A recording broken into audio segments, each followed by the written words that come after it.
नमस्कार। 1857 ये सिर्फ एक साल नहीं है। ये इतिहास के पन्नों में दर्ज वो आग है जिसने हिंदुस्तान में अंग्रेजी हुकूमत की नींव को हिलाकर रख दिया था। चलिए आज इस महान संग्राम की कहानी को और करीब से समझते हैं। इतिहास की किताबों में तो इसे अक्सर सिपाही विद्रोह या सिपाही म्यूटिनी कह दिया जाता है, पर क्या ये सच में सिर्फ सिपाहियों का गुस्सा था? नहीं, बिल्कुल नहीं। भारत के लिए ये सिर्फ एक विद्रोह नहीं था, ये थी आज़ादी की पहली संगठित लड़ाई। एक ऐसा संग्राम जिसने आने वाले कल की, हमारे भविष्य की कहानी लिख दी। तो सवाल ये उठता है कि ये आग, ये भड़की कैसे? देखिए, ईस्ट इंडिया कंपनी के राज के खिलाफ गुस्सा कोई एक दिन में पैदा नहीं हुआ था, ये सालों से सुलग रहा था। ये लड़ाई सिर्फ राजनीतिक या आर्थिक नहीं थी, बल्कि ये भारत के आत्मसम्मान को बचाने की जंग थी। तो आखिर ये गुस्सा पनप कहाँ से रहा था? इसकी वजह कई थीं, और ये सब एक साथ जमा हो रही थीं। एक तरफ तो भारी भरकम टैक्स थे, जिनसे किसान और जमींदार सब तबाह हो रहे थे। दूसरी तरफ डॉक्ट्रिन ऑफ लैप्स जैसी अजीब अजीब नीतियां लाकर भारतीय राजाओं का अपमान किया जा रहा था, उनकी रियासतें छीनी जा रही थीं। इतना ही नहीं, हमारे सामाजिक धार्मिक मामलों में भी दखलंदाजी बढ़ गई थी, और सेना में तो भेदभाव अपनी हदें पार कर चुका था। तो आप समझ सकते हैं, माहौल बिल्कुल एक बारूद की ढेर जैसा था। बस इंतजार था तो एक छोटी सी चिंगारी का, और वो चिंगारी बनी एनफील्ड राइफल की एक नई कारतूस।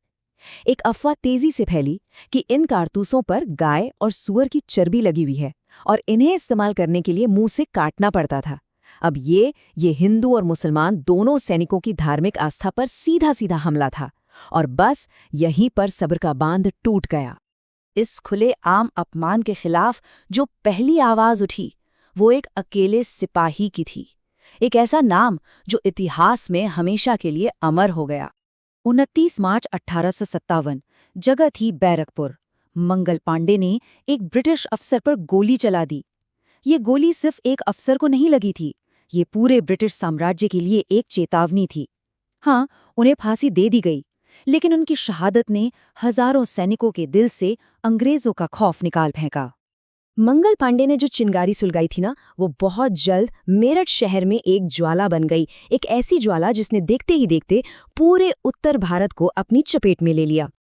10 मई 1857 मेरठ में सिपाहियों ने खुला विद्रोह कर दिया। उन्होंने जेलें तोड़ दी, अपने सारे साथियों को आज़ाद कराया और ब्रिटिश अफसरों पर हमला बोल दिया। और इसके ठीक बाद उन्होंने दिल्ली की तरफ एक ऐतिहासिक कूच शुरू किया। वहां पहुंचकर उन्होंने आखिरी मुगल बादशाह बहादुर शाह जफर को हिंदुस्तान का सम्राट घोषित कर दिया। ये एक बहुत ही बड़ा, एक सांकेतिक कदम था। देखिए, बहादुर शाह जफर भले ही बूढ़े हो चुके थे, उनके पास कोई बड़ी ताकत या संसाधन नहीं थे, लेकिन उनका नाम एक ऐसा प्रतीक था जिसके झंडे तले पूरा भारत एक हो सकता था। और इस तरह दिल्ली इस क्रांति का दिल बन गई। लेकिन ये लड़ाई सिर्फ दिल्ली में नहीं लड़ी जा रही थी। देश के कोने कोने से ऐसे ऐसे नायक और नायिकाएं उठ खड़े हुए, जिन्होंने अपनी बहादुरी से इतिहास में अपना नाम सुनहरे अक्षरों में लिखवा दिया। और इन चेहरों में एक नाम ऐसा है जो आज भी हम सबके दिलों में बसता है, झांसी की रानी लक्ष्मीबाई। सोचिए, जब अंग्रेजों ने उनकी रियासत हड़पने की कोशिश की तो उन्होंने क्या जवाब दिया?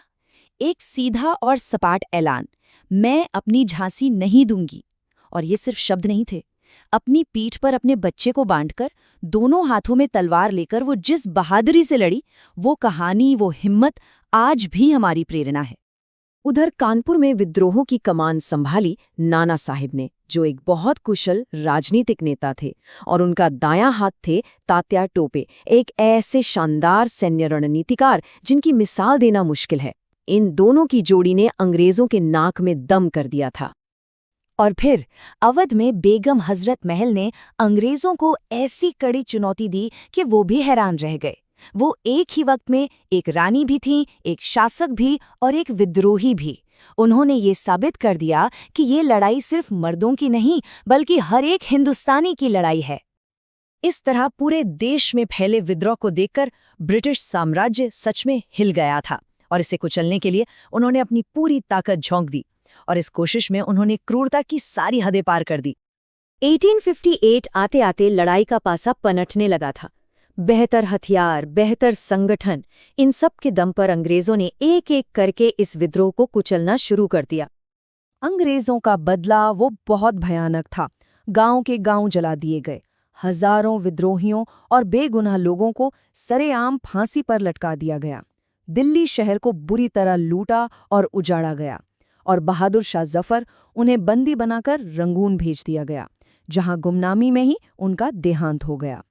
तो क्या इसका मतलब ये है कि 1857 की क्रांति एक असफलता थी? अगर सैन्य नजरिए से देखें तो शायद हाँ, लेकिन इसका असर इतना गहरा और इतना दूर तक जाने वाला था कि इसने भारत के इतिहास की दिशा ही बदल दी। ये एक ऐसी हार थी जिसमें असल में जीत के बीज छिपे हुए थे।